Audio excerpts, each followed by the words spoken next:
அனைத்து உறவுகளுக்கும் என் அன்பான தமிழ் புத்தாண்டு நல்வாழ்த்துக்கள். இந்த தமிழ் புத்தாண்டு பராபவ வருஷம் பிறக்கிறது. ஒவ்வொரு தமிழ் புத்தாண்டுலேயும் ஜாதக ரீதியாக ஜோதிடத்தில் கட்டங்களில் நிறைய மாற்றங்கள் ஏற்படும். அதில் இந்த காலகட்டத்தில் சூரியன், சந்திரன், அங்காரகன், புதன், குரு, செவ்வாய், சுக்கிரன், சனி, ராகு, கேது ஆகிய கிரகங்கள் இந்த வருஷத்தில் எப்படி சஞ்சாரம் செய்ய போகிறாங்க, அதற்கு எப்படி நமக்கு பலன் கிடைக்க போகிறது அப்படிங்கிறத பற்றி இப்போ நாம் பேச போகிறோம். இது ஒவ்வொரு ராசிக்கும் நான் உங்களுக்கு ஒரு 10 விதமான யோசனைகளை இப்போ சொல்ல போகிறேன். நல்லா கவனிக்கணும். யோசனைகளை சொல்ல போகிறேன். பிடிச்சவங்க அதை பின்பற்றுங்க. இதையே நம்ம தாரக மந்திரமாக எடுத்துக்கிட்டு உள்ளே போயிடலாம். அதுவே நமக்கு லாபமாக இருக்கும். நமக்கு இந்த யோசனையெல்லாம் பிடிக்காதுங்க. அறிவுரை கிடையாது. எப்படி நடந்துக்கணும்னு அறிவுரை கிடையாது. யோசனைங்கிறது நம்ம வெற்றி பெறுவதற்கு ஒரு அழகான பாதை. நம்ம ஒரு புத்தாண்டு அப்படின்னா என்ன பண்ணுறோம்? நல்ல கவனிங்க. காலையில் எழுந்திருக்கிறோம். நியூ இயர், தமிழ் புத்தாண்டு, காலண்டரை கிழிப்போம். அவ்வளவுதான். வருஷம் இது நடக்கும். வேறு இதை தாண்டி வேறு எதுவும் நடக்க போகிறது இல்லை. இந்த காலண்டரில் ஒரு பேப்பர் மாறும். புத்தாண்டு பிறந்து விட்டது, எல்லாம் சந்தோஷம். அப்படி திரும்பி பாருங்கள். நம்ம வீட்டில் நேற்று ராத்திரி யாரெல்லாம் கோபமாக இருந்தாங்களோ அவங்களும் அதே கோபத்தோடு தான் இருப்பாங்க. நம்ம சொந்தக்காரன் யாரெல்லாம் நம்ம மேலே வன்மமாக இருந்தாலும் அவனும் அதே மாதிரி தான் இருப்பான். நமக்கு இருக்கிற நண்பர்கள்லாம் நமக்கு பழைய கடனை கொடுக்காம நம்மளை ஏமாற்றிக்கிட்டு இருந்தான்னா அப்படியே தான் இருப்பான். ஏற்கனவே 4 பேர் பழசாக ஏமாற்றிருப்பான். இப்போ புதுசாக ஏமாத்துறதுக்கு ஒருத்தவன் ட்ரை பண்ணிக்கிட்டு இருப்பான். ஸோ இப்போ புத்தாண்டு பிறந்திருக்கு, ஏதாவது மாறணும்னு நினச்சா நான் மட்டும்தான் சார் மாறுறேன். நான் நாளையிலேருந்து நல்லவனாக இருக்கணும்னு நான் நினைக்கிறேன். இல்லை நாளையிலேருந்து நல்ல கணக்கை போடணும்னு நினைக்கிறேன். நாளையிலேருந்து நான் இப்படிலாம் திட்டமிட்டு வெற்றி பெறணும் அப்படின்னு நினைக்கிறேன். நான் நினைக்கிறதுனால மட்டும் என்ன நடக்க போகிறது? கொஞ்சம் யோசித்து பாருங்கள். இந்த சமூகத்தில் முதல்ல ஒவ்வொரு குடும்பத்துலேயும் அங்கே உங்களுக்கு ஒரு 4 பேராவது ஒரு குடும்பத்தில் இருப்போம். குறைஞ்சது 3 பேராவது இருப்போம். 3 பேர் இருக்கிறதுனால தானே புருஷன், பொண்டாட்டி, ஒரு பிள்ளை, இதுதான் குடும்பம். புருஷன், பொண்டாட்டி 2 பேராவது ஒரு குடும்பம். இதுக்கு அடுத்தது மாமனார், மாமியார், இப்படி இருப்பாங்க. எல்லாரும் மாறுவாங்களா? எல்லாருக்கும் முதல்ல இன்னைக்கு புத்தாண்டுன்னு தெரியணும். இன்னைக்கு புத்தாண்டு, இன்னையிலிருந்து நான் சில சபதங்களை எடுத்துக்கிறேன். யார் மனசையும் நோகடிக்காமல் வாழணும்னு நினைக்கிறேன்.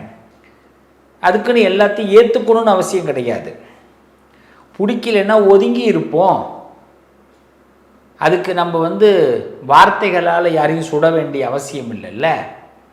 இதை நான் மட்டும் மாறி என்ன பலன்? எதிர உள்ளவனும் மாறணும். நான் எதிர உள்ளவன் செய்கிற தப்பை செஞ்சுக்கிட்டே இருப்பான். ஆனால் நான் மட்டும் அவனை மன்னித்து கொண்டே இருக்க வேண்டும் அப்படின்னா ஒரு நாளும் நமக்கு அந்த புத்தாண்டு புதுசாக தெரிய போகிறது இல்லை. அப்போ புத்தாண்டு அப்படிங்கிறது நம்ம ஒவ்வொருத்தவங்களும் நம்மக்கிட்ட இருக்கிற குறைகளை குறைந்தபட்சம் நீக்குவதற்கு முயற்சி பண்ணணும். குறைந்தபட்சம் நீக்குவதற்கு, சில நிறைகளை நம்ம அதிகபட்சம் எடுத்துக்கொள்வதற்கு முயற்சி பண்ணணும். அதுக்கு முதல்ல என்ன பண்ணணும்? இந்த பராபவ வருஷத்திலிருந்து நாம் செய்ய வேண்டிய முதல் ஒரு சபதம், எல்லாரையும் பாராட்ட ஆரம்பிப்போம். எல்லாரையும் பாராட்ட ஆரம்பிப்போம். அவன் ஏதாவது ஒரு சின்ன நல்லது செய்வான். அப்பா ஒரு நல்லது செய்வார், அம்மா ஒரு நல்லது செய்வாங்க, பையன் ஒரு நல்லது செய்வாங்க. இப்போ தன்னுடைய மாமனார், மருமக, தாத்தா, பாட்டி, எல்லா உறவுகளும், நண்பர்கள், நம்மளுடைய முதலாளி, நம்மளுடைய தொழிலாளி ஏதோ ஒரு நல்லது செய்வாங்க. அதை பார்த்து பாராட்ட ஆரம்பிப்போம். பாராட்டக்கூடிய மனம் என்று வருகிறதோ மகிழ்ச்சி தானாக வந்துடும். மகிழ்ச்சி தானாக வரும்பொழுது இந்த புத்தாண்டு சிறக்க ஆரம்பிச்சிடும்.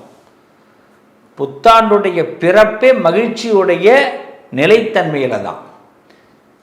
இதானே? அப்போ இன்னிலிருந்து நம்ம என்ன பண்ணுறோம்? உலகம் முதல்ல மாறும் அப்படின்னா தான் முழு புத்தாண்டை அனுபவிக்க முடியும். நான் மட்டும் மாறிட்டு புத்தாண்டை முழுசாக அனுபவிக்க முடியாது. ஆனால் நம்ம ஒரு ராசியில் பிறந்திருக்கிறோமே, இந்த ராசியில் இந்த கிரகங்கள்லாம் இப்படி இருக்கும் பொழுது நாம் சில விஷயங்களை பிளான் பண்ணிட்டோம்னா ஓரளவுக்கு மற்றவங்களோடு நாம் மிங்கிள் ஆக முடியும். அப்போ மிங்கிள் ஆகிறதுனால இந்த வருஷத்தை கடக்க முடியும், வரக்கூடிய பிரச்சனைகளை தடுக்க முடியும். அப்போ பிரச்சனையை எப்படி கடக்கிறதுங்கிறத விட பிரச்சனைகளை தடுத்து அதை கடப்போம் அப்படிங்கிற உயர்ந்த எண்ணத்தோடு இப்போ நாம் ஒவ்வொரு ராசிக்கும் பலன் பார்க்க. வெற்றி மீது வெற்றி என்னை சேரும், அதை வாங்கி தந்த. என்னப்பா ரெக்கார்டு ஆரம்பிச்சிட்டிங்களா? எஸ் ரெக்கார்டு ஆரம்பிச்சிட்டிங்கன்னா ஓகே தான். இது கரெக்டான ரெக்கார்டு தான். எஸ், ஏன்னா கன்னி ராசிக்குன்னு பேசிட்டு இருக்கிறோம். அவர்களுக்கு நம்ம பேசுகிறது என்றைக்குமே கரெக்டாக தான் இருக்கும். அவர்கள் வெற்றி மீது வெற்றி என்னை சேரும், அதை வாங்கி தந்த பெருமையெல்லாம் கடவுளை சேரும், காலத்தை சேரும். அப்போ கன்னிராசிக்கு காலம் இப்போ அருமையான ஒரு வேலைகளை செய்ய போகுது. இதில் எப்படிப்பட்ட வேலைகள் தெரியுமா? ஏற்கனவே பல பிரச்சனைகளில் சிக்கி ஏறத்தாழ இண்டிவிஜுவலாக வாழக்கூடியவர்கள் கன்னிராசிக்காரர்கள். இண்டிவிஜுவல் தனி வாழ்க்கை. சார் நிறையா பேருக்கு கல்யாணம் ஆகல சார், நிறையா பேருக்கு கல்யாணம் ஆகி நிம்மதி இல்லை சார், நிறையா பேருக்கு கல்யாணம் ஆகி குழந்தை பெற்று நிம்மதி இருக்கிற மாதிரி நடிச்சுக்கிட்டு இருக்கிறோம் சார், அதில் நாங்கள் தான் சார் ஃபஸ்ட்டு அப்படின்னு சொல்லக்கூடியவர்கள் கன்னிராசிக்காரர்கள். நடிப்பு திறன் எப்படிப்பட்ட நடிப்பு? காசுக்காக நடிக்கிறது இல்லை, பிடிக்கலைனாலும் பிடிச்ச மாதிரியே நடிக்க வேண்டியதாக இருக்குது சார். இப்படி தான் கன்னிராசிக்காரர்களுடைய இன்றைய நிலை. இப்போது பராபவ வருஷம் பிறக்குதா, இந்த வருஷத்தில் இந்த சூழ்நிலையில் மாறணும் அப்படின்னா நம்ம மட்டும், நான் ஏற்கனவே பதிவில் சொன்ன மாதிரி, நம்ம மட்டும் மாறுறதுனால எதுவும் மாறப்போகிறதில்ல, பக்கத்தில் இருக்கிறவங்களும் மாறணும். இவங்க மாற மாட்டாங்க. இப்போ இந்த வருஷத்தில் நம்ம என்ன பண்ணுறோம், புதிய யுக்திகளை ஹேண்டில் பண்ணி மாற்ற வைக்க போகிறோம். நமக்கு பிடிச்ச மாதிரி நம்ம வாழ போகிறோம். ஆமாங்க, அஞ்சு எஞ்சி வாழ்வது எதுக்கு? இனிமேல் அஞ்சு வாழ வேண்டாம். நம்ம இனிமேல் தைரியமாக இறங்க போகிறோம். நீங்கள் ஒரு பிஸ்னஸ் ஆரம்பிக்கணும்னு நினைக்கிறீங்க, ஒரு ரெட்டிப்பு நிலையில் இருக்கீங்கன்னா ஒரு மனசாக முடிவெடுங்க, நான் ஜெயிப்பேன், நான் பிஸ்னஸ் ஆரம்பிக்க போகிறேன். என் பிஸ்னஸில் ரொம்ப டவுனாக இருக்கேன்ப்பா அப்படின்னா, என் பிஸ்னஸை நான் இது வரைக்கும் மக்களுக்கு பிடிச்ச மாதிரி நினச்சி, இவனுக்கு இதுதான் பிடிக்கும்னு நினச்சி பண்ணிக்கிட்டு இருந்தேன், இவனுக்கு இதை விட இன்னும் சில விஷயம்லாம் பிடிக்குது, அதையெல்லாம் இப்போ நான் தெரிஞ்சுக்கிட்டு மக்களுக்கு வேறு என்னெல்லாம் பிடிக்குதோ அதையெல்லாம் இதில் கொண்டு போய் சேர்த்து கொலாப் பண்ணி நான் வெளியில் கொடுக்க போகிறேன். எஸ், ஒரு வெற்றி டைம் ஸ்டார்ட் ஆகிடுச்சு. மக்களுடைய நாடி துடிப்பை இப்போ நீங்கள் பார்க்க போகிறீங்க, பிடிச்சி பார்க்க போகிறீங்க. ஒரு டாக்டர் போனால் என்ன பண்ணுறாரு, நாடி துடிச்சு பார்க்குறாரு. இத்தனை ஒரு நிமிஷத்துக்கு இத்தனை தடவை இத்தனை செகண்ட் இந்த நாடி துடிச்சதுன்னா உனக்கு வியாதி கிடையாதுங்கிறார். இதில் எந்த குறையுது இருக்கோ அப்போ உனக்கு இந்த ப்ராப்ளம் இருக்குது, உனக்கு நரம்பு பிரச்சனை வருது, உனக்கு ஜுரம் வருது, நீ சரியா இல்லைன்னு சொல்கிறாருல்ல. இப்போ நமக்கு அதே தான். இவ்வளோ நாள் நம்ம நல்லா இருக்கிறது, சக்ஸஸ் ஆகிட்டு இருக்கணும் அப்படிங்கிறதுக்காக பல முயற்சி எடுக்கிறோம். ஆனால் நம்ம முயற்சி தோல்வியாகிறதுக்கு என்ன காரணம்னா, மக்களுடைய இந்த நாடி துடிப்பு அடிக்கடி மாறிக்கிட்டே இருக்குது.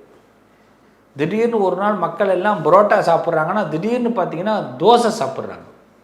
ஆனால் உலகத்திலே ஒன்று தெரியுமா, புரோட்டாவை வெறுக்கிறவங்களும் இருக்க மாட்டாங்க, தோசையை வெறுக்கிறவங்களும் இருக்க மாட்டாங்க, பூரியை வெறுக்கிறவங்களும் இருக்க மாட்டாங்க. இட்லியை நிறைய பேர் வெறுத்துருவாங்க, சாப்பாடை வெறுத்துருவாங்க. இந்த நூடுல்ஸு, ஃப்ரைட் ரைஸு இதெல்லாம் போட்டி போடவே முடியாது இந்த தோசைக்கிட்டையும் பரோட்டா கிட்டையும் பூரிக்கிட்டையும். தோசை, பூரி, புரோட்டா இந்த 3 விஷயத்துக்கிட்ட எந்த ஃபுட்டுமே போட்டி போட முடியாது, எல்லாம் தோற்று போயிடும். எந்த நிமிஷம் வேணாலும் இந்த ஃபுட்டு தான் மேலே வரும்.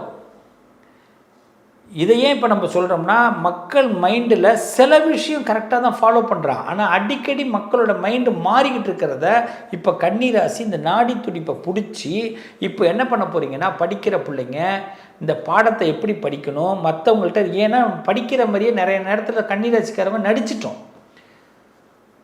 நமக்கு இதுதான் கரெக்டாக நினச்சி படிச்சிருக்கிறோம், அந்த இடத்துல அந்த படிப்பை தப்பாக போயிருக்கு. காரணம் என்னென்னா, நாம் நினச்சதை விட அது வேறு ட்ராவலில் போயிடுச்சு. வேலை பார்க்குறவங்க அப்படி தான், கல்யாணம் பண்ணிக்கிட்டவங்க அப்படி தான், தொழில் நடத்துகிறவங்க அப்படி தான். அப்போ ஒரு நாடியை பிடிச்சி பார்க்குறதுக்கே இவ்வளோ நாள் ஆகிருக்கு நமக்கு. இப்போ தான் ஆண்டவன் ப்ரிப்பேராக பிளான் தரான். இப்போ எப்படி பிளான் தர போகிறான்னா, கண்ணா குழந்த மக்கள் இதை விரும்புகிறாங்க, நீ இதை இப்படி பண்ணு, இனிமேல் நீ ஜாலியாக இருப்ப. ஆனால் இதுவும் குறைந்த நாட்களுக்கு தான் நடக்கும். அடுத்த மக்கள் என்ன விரும்புகிறாங்கங்கிறத நீ நோட் பண்ணிக்கிட்டே இரு ராஜா அப்படின்னு கடவுள் பகவான் ஆண்டவன் சொல்கிறான், நான் சொல்லலை. இதுதான் கன்னிராசிக்கு இந்த வருஷம். இப்படி சில விஷயங்களை உணரப்போகிறோம். உணரும் பொழுதே வெற்றி வந்துடும். சில புதுமையான வெற்றிகள் கிடைக்கும், புது விஷயங்களில் வெற்றி கிடைக்கும். குடும்பத்தில் கொஞ்சம் கவனமாக இருங்க, வார்த்தையை விட்டுடாதீங்க. ஏன்னா நீங்கள் ஒர்க்கு ஃபீல்டில் இருக்கிறவங்களா இருந்தீங்கன்னா ஒர்க்கும் ஃபேமிலியும் வேறு மாதிரி. இந்த ஃபேமிலியில் இருக்கிறவனே முதல்ல நம்மளை என்ன பண்ணுவான், ஒர்க்கை காலி பண்ணுறதுக்கு நினைப்பான். ஆனால் வெளியிலேருந்து பார்த்தா ஆதரவு கொடுக்குற மாதிரியே இருப்பான். நீ எல்லாம் பண்ணிக்க, நீ எல்லாம் செஞ்சுக்க, எல்லாம் பண்ண அப்படின்வான். காதுலேருந்து புகை தான். இப்போ நான் வந்து கிராஃபிக்லாம் வச்சு பண்ண முடியாது. அதனால் வந்து அது மாதிரி இப்போ வரும், வயிறு எரியும் சொந்தக்காரனுக்கெல்லாம், அது வீட்டில் உள்ளவங்களுக்கெல்லாம். ஆனால் முதல்ல வீட்டில் உள்ளவங்க தான் சொல்லியிருப்பாங்க, நீ டேக் ஃப்ரீடம் எடுத்துக்கோ, ஜாலியாக இரு, எல்லாமே நீ பண்ணலாம். ஆனால் ஏதாவது ஒன்று வீட்டில் உள்ளவங்களுக்கு இப்போ நீங்கள் செய்ய மறந்துட்டீங்க, உங்கள் கடமையை மறந்துட்டீங்கன்னா அவ்வளவுதான். உங்கள் பிஸ்னஸ் முதல்ல நடக்கக்கூடாதுன்னு வீட்டில் உள்ளவங்களே ப்ரேயர் பண்ணுவாங்க. கடவுளே எப்படியாவது இந்த பிஸ்னஸ் வேகமாக நடக்கிறதுனால தான், நல்லா போகிறதுனால தான் இந்த அம்மா அப்படி ஆடுது, இந்த ஐயா அப்படி ஆடுறாரு, முதல்ல அவருக்கு ஆப்பு வையின்னு இவனே வேண்டிடுவாங்க கடவுள்கிட்ட. கடவுள் கன்ஃபியூஸ் ஆகிடுவார், ஒரே வீட்டுக்குள்ளேருந்து 2 விஷயம் நடக்குது அப்படின்னு. இதனால தான் கன்னிராசிக்காரவங்க நிறைய நேரங்களில் ஸ்டக் ஆகிறோம். அப்படி தெரியுமா, நம்ம வீட்டில் உள்ளது நம்ம பக்கத்தில் உள்ளதே சிரிச்சுக்கிட்டே வேண வைக்கும். அதனால தான் நாடியை பிடிச்சிக்கோ, திரும்பி திரும்பி சொல்கிறேன், நாடி பார்த்துக்கோ. நாடி வருபவர்களை கூட நாடி பிடித்து பார்த்துக்கோ, அவ்வளோதான். நாடினா என்ன, அவன் இப்போ என்ன நினைக்கிறான், என்னையா அது ஏன் நேரமா ஐயா, ஒவ்வொருத்தரும் ஒவ்வொரு மாதிரி வரானே, புதிய புதிய யோசனைகள் உங்களுக்கு வரும், அதையெல்லாம் பயன்படுத்துங்க. நிச்சயமாக நீங்கள் நல்லா இருக்க போகிறீங்க. இந்த வருஷத்தில் நிறைய சுதந்திரம் உங்களுக்கு ரொம்ப பிடிக்கும். இந்தியா சுதந்திரம் அடைஞ்சிடுச்சிங்களாம் வேறு, ஆனால் கன்னிராசிக்காரர்கள் சுதந்திரம் அடைஞ்சிட்டிங்களான்னு கேட்டால் வாய்ப்பு குறைவு. நீங்கள் ரொம்ப அதிர்ஷ்டசாலியாக இருக்கிறீங்களான்னு கேட்டால் வாய்ப்பு குறைவு. அட்ஜஸ்ட்சாலியாக இருக்கிறீங்கன்னா கரெக்டு. அட்ஜஸ்ட் பண்ணுறீங்க, அம்புட்டு அட்ஜஸ்ட் பண்ணுறீங்க. அதனால தான் ஒரு இலக்கை நோக்கி போயிட்டுருக்கீங்க. அது தொடர்ந்து பண்ணுங்கள். கண்டிப்பாக இந்த காலகட்டத்தில் நல்ல நண்பர்கள் வட்டம் பெருகும், பணம் பெருகும், சுதந்திர விருப்பம் அதிகரிக்கும், சுதந்திரம் கிடைக்கும். இந்த வருஷத்தில் இன்னும் நிறைய நல்லது நடக்கிறதுக்கு நீங்கள் ஹயக்ரீவர் லக்ஷ்மி சம்பந்தப்பட்ட சுவாமி எல்லாம் வழிபாடு பண்ணுங்கள். லக்ஷ்மி ஹயக்ரீவர், லக்ஷ்மி நாராயணர், லக்ஷ்மி நரசிம்மர், இவங்களெல்லாம் கன்னிராசிக்காரங்க ப்ரேயர் பண்ண இந்த வருஷம் ரொம்ப நல்லா இருக்க போகிறீங்க, சிறப்பாக இருப்பீங்க. எண்ணங்களை மலர்ச்சியோடு நாடியை பிடித்து வாழ்வோம், நலமாக வாழ்வோம், நல்லது நடக்கும். என் அன்பான பிளே தமிழ் நேயர்களே, உங்கள் ராசிக்குரிய சில நல்ல விஷயங்களை பேசியிருக்கிறோம். ராசி நல்லா இருக்கணும் அப்படின்னா நாம் முதல்ல நல்லா இருக்கணும். நாம் நல்லா இருக்கணும்னா நமக்கு பிடிச்ச விஷயங்களை மட்டும் இந்த வருஷத்தில் சிந்திக்க ஆரம்பிப்போம், பிடிச்ச விஷயத்தை மட்டும் செய்வோம், நமக்கு பிடிச்ச மாதிரி வாழ ஆரம்பிப்போம். மற்றவங்களை ரொம்ப மைண்டில் எடுத்துக்கிட்டு நம்மளுடைய சந்தோஷத்தை தொலைச்சிட வேண்டாம். இந்த உலகம் ஒரு சூது கவ்வக்கூடிய உலகமாக இருக்குது. இந்த குடும்பங்கள் சூது கவ்வக்கூடிய குடும்பங்களாக இருக்குது. குடும்ப உறுப்பினர்களும் அப்படி தான் நடந்துக்கிறாங்க. நிறைய பேர் வீட்டில் பொய் சொல்கிறாங்க, உண்மையாக இருக்க மாட்டேங்கிறாங்க. ஒட்டுமொத்த ஒரு உலகத்தையும் நம்மளுடைய ஒரு ஆளால் திருத்தலாம் முடியாது. எல்லாரும் திருந்துவதற்கு முயற்சி பண்ணால்தான் எல்லாத்தையும் திருத்த முடியும். அதனால் இந்த வருஷ பிறப்பிலிருந்து ஒன்று செய்வோம், எல்லோர்ட்டும் எதிர்பார்க்காம நம்ம நடந்துக்கிறத பார்த்து அவங்க நடந்துக்கிற அளவுக்கு நம்ம சில மாற்றங்களை உண்டு பண்ணுவோம். நம்ம நல்லதாக நடந்துக்க ஆரம்பிப்போம், இந்த உலகமும் நல்ல விதமாக நடந்துக்க ஆரம்பிக்கும். ஸோ நம்ம எதை போடுறோமோ அதை கண்டிப்பாக பயிர் அறுவடை செய்வோம். இந்த வருஷம் ரொம்ப சிறப்பாக இருக்கும். எல்லாரும் உடல் நலங்களில் மேம்பட்டு சந்தோஷமாக இருப்பீங்க. கலையாத கல்வி, குறையாத வயது, கபடு வாராத நட்பு, கன்றாத வளமை, குன்றாத இளமை, கழுவினி இல்லாத உடல், சலியாத மனம், அன்பு அகலாத கணவன் மனைவி உறவு, நண்பர்கள். ஏன்னா நான் கொஞ்சம் மாற்றி தான் இந்த இடத்துல சொல்கிறேன், எல்லாமே இதில் வரணும் இல்லை. அன்பு அகலாத, தவறாத சந்தானம், தாழாத கீர்த்தி, மாறாத வார்த்தை, தடைகள் வாராத கொடை. நம்ம கொடுக்கறத கூட இன்னொருத்தவன் தடுத்து நிறுத்திடக்கூடாது. தடைகள் வராத கொடை, தொலையாத நிதியம், கோணாத கோல், ஒரு துன்பம் இல்லாத நல்வாழ்வு. இந்த பராசக்தி அன்னை அபிராமி துய்யனின் பாதத்தில் அன்பு உதவி பெரிய தொண்டரோடு கூட்டு கண்டாய் அலையாழி அரிதுயிலும் மாயனது தங்கையே ஆதி கடவுரின் வாழ்வே அமுதீசர் ஒருபாக மகளாத சுகபாணி. இதுதான் வார்த்தையே. இந்த காலத்தோடு நான் என்னைக்கும் அகலாமல் இந்த காலம் எனக்கு சிறப்பான நன்மைகளை கொடுக்கும் அப்படின்னு, பஞ்சபூதங்கள் எனக்கு நன்மையை கொடுக்கும் அப்படின்னு அந்த சுகபாணி அருள்வாமி அபிராமி, அந்த அபிராமியுடைய பாதங்களில் நாம் எல்லோரும் சரணடைவோம். நிச்சயமாக இந்த புத்தாண்டு சிறப்பாக இருக்கும். மன நம்பிக்கையும் மன தைரியத்தையும் முதல்ல விதைப்போம். எதுவும் நம்மளால் முடியும். நன்மையும் தீமையும் நம்மளால் தான் வருது, நம்ம செயலால் தான் வருது, சொல்லால் தான் வருது. நல்லதை சொல்வோம், நல்லதை செய்வோம், நல்லது நடக்கும். மீண்டும் உங்களை அடுத்த ஒரு பதிவில் பிளே தமிழ் வாயிலாக சந்திக்கிற பிளே தமிழ் நேயர்கள் அனைவருக்கும் மீண்டும் ஒரு தடவை தமிழ் புத்தாண்டு நல்வாழ்த்துக்கள். சுத்துற உலகம் நம்ம பக்கம் இப்போ சுத்த போகுது. நம்மளுடைய சுத்தல் இன்னும் கொஞ்சம் அதிகமாக இருக்க போகுது. வாழ்த்துக்கள். நல்லதே நடக்கும்.